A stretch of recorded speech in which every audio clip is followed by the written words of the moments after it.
Hey guys, this is John, and I'm playing Seyduna in the 5-minute pool on ICC. Seyduna opens with e4, e5, knight f3, and looks like we're going to have a Four Knights defense. Or maybe a Scotch Four Knights, so they play an early d4. Okay, let's go bishop b4. This is a line that I played in a standard game not long ago. I'll try to play it a bit more enterprisingly than I did in that particular game. So white playing a quick h3, trying to rule out bishop g4 maybe. I wonder if there's a downside to this approach. Maybe I can play h6 and thereby stop the bishop from coming to g5. Because often in this line you have to allow that to happen, so by playing it this way, I can rule out that bishop g5 thrust. Okay, maybe rook b8 attacking b2. This all looks pretty normal. Here I'm thinking rook b4 to try to force this bishop to a decision. Yeah, otherwise his bishop is just going to kind of hang out on f4. All right, he transfers his knight. So I could take and then play queen d6. I could also play something like rook e8. But I have a feeling that knight is bound for g3, so I might want to take it right away. And then maybe play queen d6. I think this is a decent way of continuing. It looks weird to have the rook on b4, but in fact that happens often in this line. All right, c4. So attacking my pawn on d5. That pawn is well defended, though. I'm not worried about it. Maybe bishop e6. Yeah, this bishop is defended by the pawn, the f-pawn, so I think this is okay. Let's go a5 and try to weaken his position with a4 in the future. White looks well placed, but I don't know if they have much of an advantage right now. This often happens in this line where black has 3 pawn islands compared to white's 2. And cosmetically, it looks like white should be better, but it's so tough to get through black's position. Okay, queen g3, so maybe introducing knight takes e6 is an idea. I could play rook d8 and support my queen. Any other moves that come to mind? Not so much. If I play rook d8, he takes e6. I take back. Queen g6 is irritating, although there's not much of a threat there. So maybe it's better to even just move this bishop, like bishop d7. That could be smarter. Bishop d7, knight g6, is that bad? No, I don't think so. Bishop d7, knight h5, though, maybe. Even that should be fine. Knight takes d5. Ah, knight takes d5 could be a problem. Yeah, I feel like I need my queen defended right now. Otherwise, bad stuff may happen. Queen g3 is tricky. Queen b8 doesn't really help. Rook e8, knight takes d5. Okay, I'm going to do this, just because I need that queen defended, and I've already spent a lot of time. Yeah, so he takes, and now I was thinking take, and even though he can play queen g6, I don't think there's a threat associated with that, so yeah, let's just play this way. Ah, he's going to trade. Ah, he's going for c5. Yeah, I should have seen that coming. That was foolish of me. All right, so now I'm going to have to defend, unfortunately. Defend this c6 pawn. My back rank is quite weak as well. Like maybe bishop g6, trying to control the movement of my king. Because otherwise I can play king f7 next move.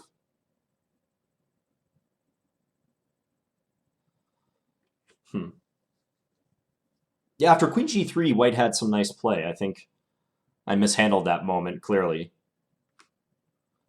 So what am I going to do on bishop g6?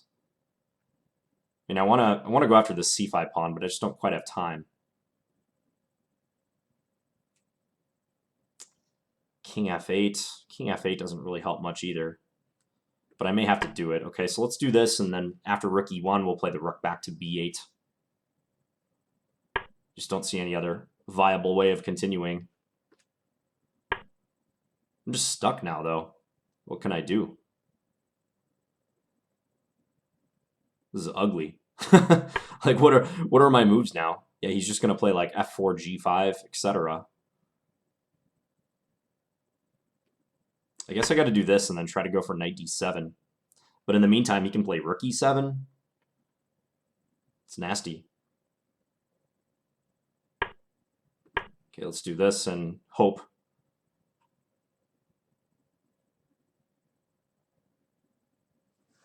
Yeah, this is a truly disgusting position I found myself in after having lost this pawn.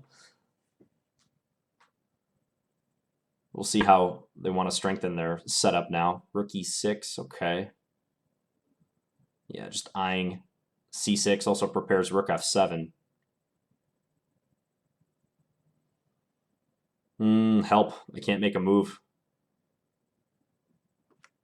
Guess I'll come here. It's just desperation, but got to do something. Yeah, now he prepares the doubling of the rooks. All right, I'm going to take there. I got to allow the doubling to happen. I don't see any other way. Let's go rook f8 and hope I don't get checkmated. Check. I mean, my knight controls h7, but I fear just f4 maybe. Yeah, that also looks pretty good. I can't go rook g8. He checkmates me on h7. All right, let's come here with the d-pawn. So at least controlling g5. f4 is going to kill me, though, isn't it? f4 followed by g5.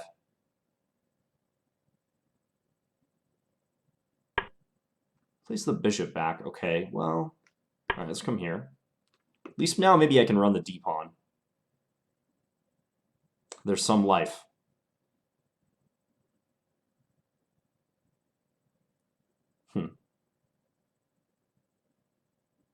This isn't over yet.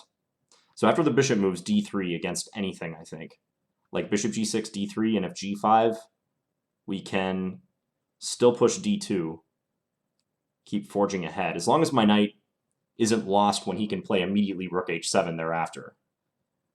So I'll be queening with check if he follows that line. Yeah, I think bishop d3 was a clear mistake. Probably just f4 was crushing.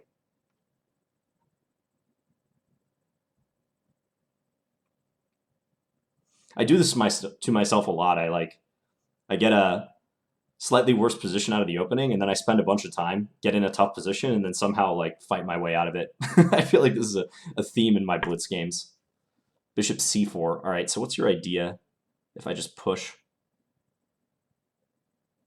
I mean, I kind of have to push, so I'm going to do it.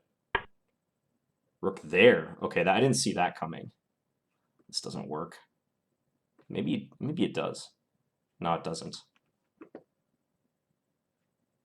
I can take, though, and then push d2. Aha. He might have a perpetual, but that could be it.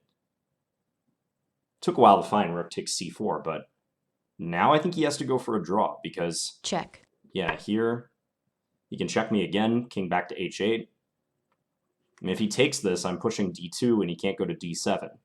That's the whole point. Yeah, I don't see anything other than a draw. He's just not in a good position to stop this d-pawn. Check. My knight survived, and its only function is to control d7 and maybe to some extent control h7, but that's enough. I mean, it would be pretty reckless for him to try to push for a win. Yeah, I'm not going to mess around either. Just push the d-pawn. I mean, he could try to play rook d7, knight takes, and then rook d6, but again, that's reckless. Check. And just bad. Draw. So, check. I'll offer him a draw. Draw. Yeah, the draw agreed. All right, so certainly an escape for me there, but when he played bishop d3, he opened the door to let me back in because of this, this idea of just pushing the d-pawn when my knight controls d7. It's possible he's still better, if not winning right here, but I don't see what he does because that pawn just runs so fast. Bishop d3 didn't have any function. I mean, all it did was encourage me to go attack the bishop with tempo. So had he just pushed f4 and then focused on playing g5 next, I think I was done for because this knight is glued to the f6 square.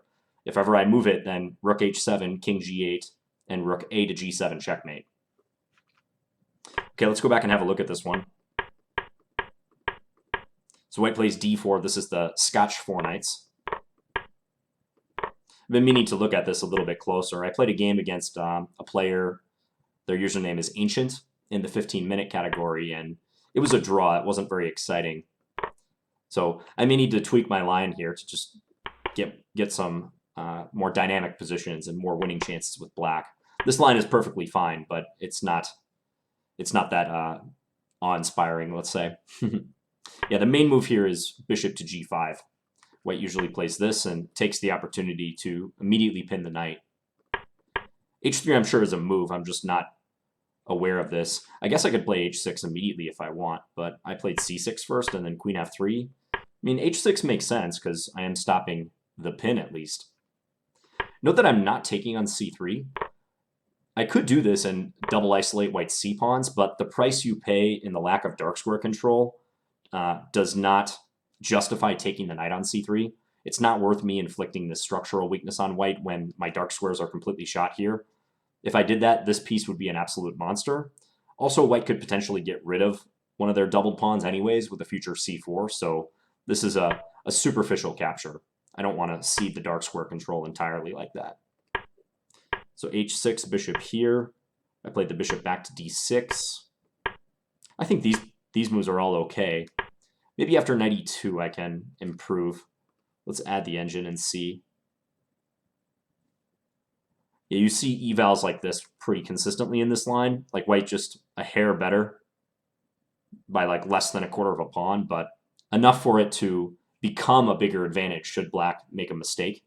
So the onus is kind of on black to equalize. So I took on f4. I was worried that if I didn't make this capture that he would initiate a capture on d6 and then play knight to g3. But in hindsight, I don't know why knight g3 would bother me too much. And I have h5 and f5 covered. So the engine advocates simply activating my c-pawn, which, now that I see it, makes good sense. Okay, so I took and then played queen d6. I was playing this with tempo, but c4 is a nice reply to kind of cut my rook along the fourth rank. Excuse me. Yeah. Somehow after c4, I don't like my position that much because I feel like this rook is going to have to move, and I don't really want to capture and weaken my pawn structure further, so I played bishop e6. Yeah, and he just found a good move here, queen g3. Oh, he played rook ad1 first. I went here, which is also probably a mistake. So if not bishop e6, what do I play? Bishop a6 the engine wants to play. That doesn't look right somehow, but given my problems with the bishop on e6, maybe that's the better square. And now queen g3.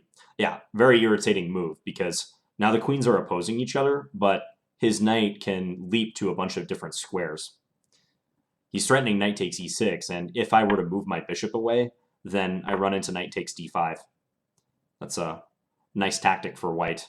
And I don't have time to take his knight because my queen would hang, so presumably I take here, and then check. He can insert knight takes f6 with check and intermezzo, and after I take back, he takes here, and white's up a solid pawn and much better positionally as well.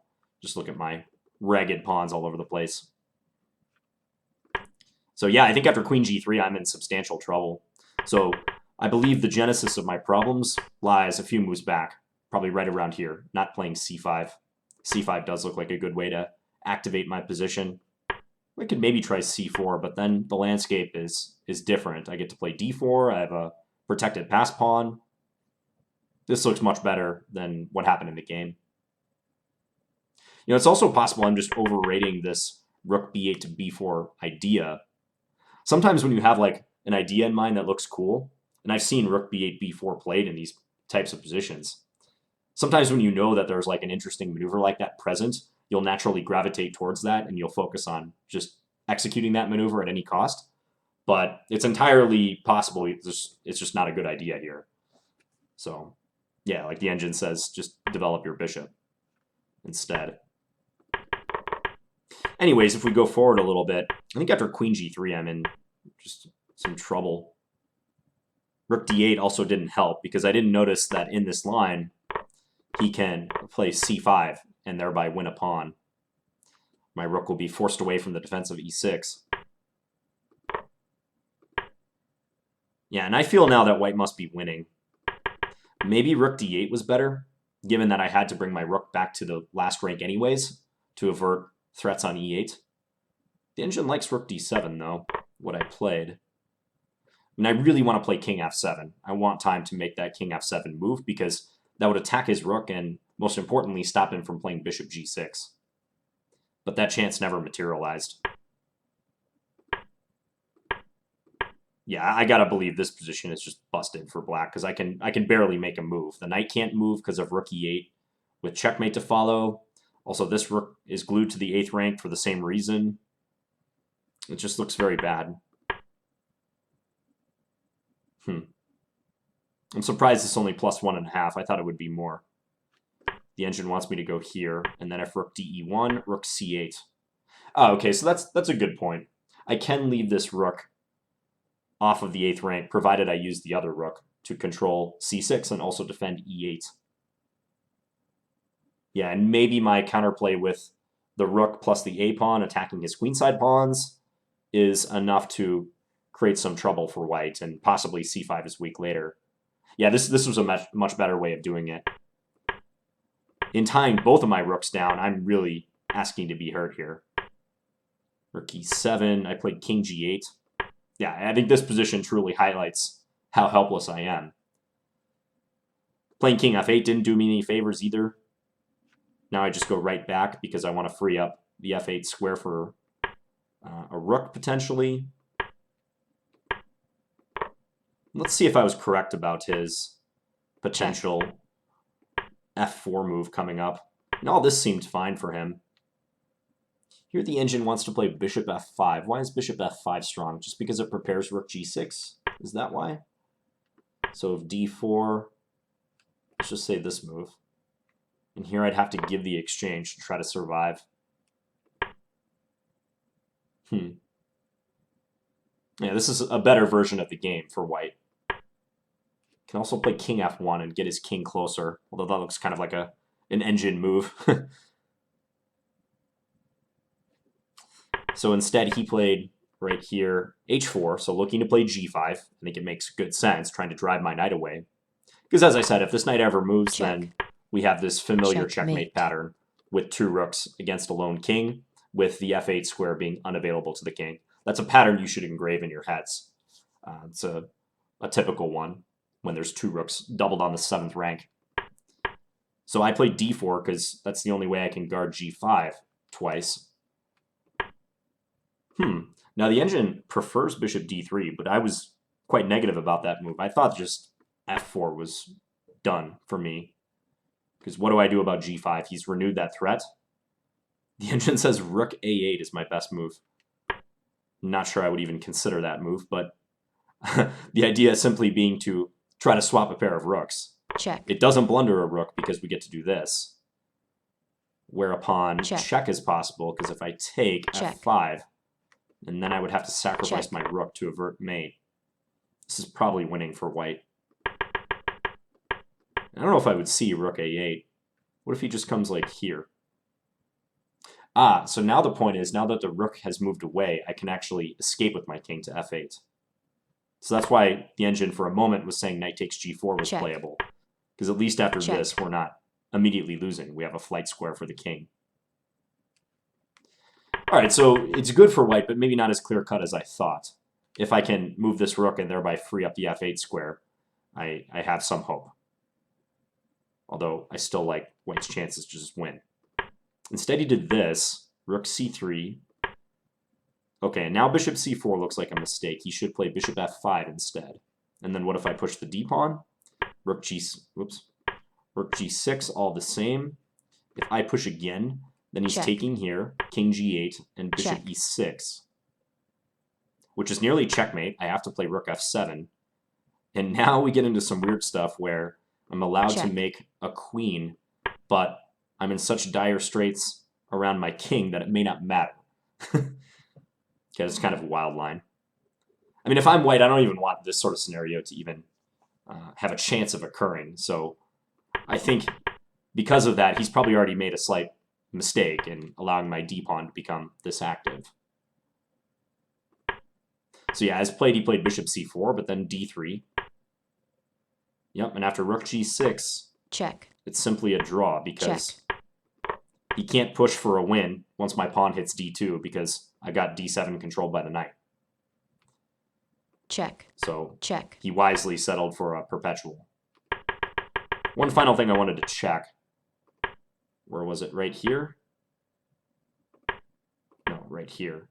So after d3, instead of rook g6 as played in the game, he could push forward with g5. And then what happens if I push d2? He's going to play bishop e2, guard this square. Rook check, c1 check, king g2. Get a queen. Take, take, and then take here. I can take, and once again, black is not getting mated, but the strength of the rooks doubled on the 7th rank is apparent. And white's also up a pawn here, so he keeps an advantage. Not sure if that line is completely forced, but that's what would make sense. So even here, he had some chances with g5 versus playing rook g6. Okay, well, I think I scrambled and found a couple good defensive resources in a bad position, but in reality, I think this was a pretty poor game on my part. I had some difficulties out of the opening, and yeah, he found the nice move queen g3, which really put my position on the brink of defeat, basically. Maybe I'm being a little hard on myself. It wasn't that bad, but once we get here, I probably should have seen that after the queen trade happens, he gets c5 in and wins my e6 pawn, and after which I'm struggling mightily, let's say. Anyways, hope you guys enjoyed this video, and I'll be back again soon with another one. Talk to you guys later. Bye.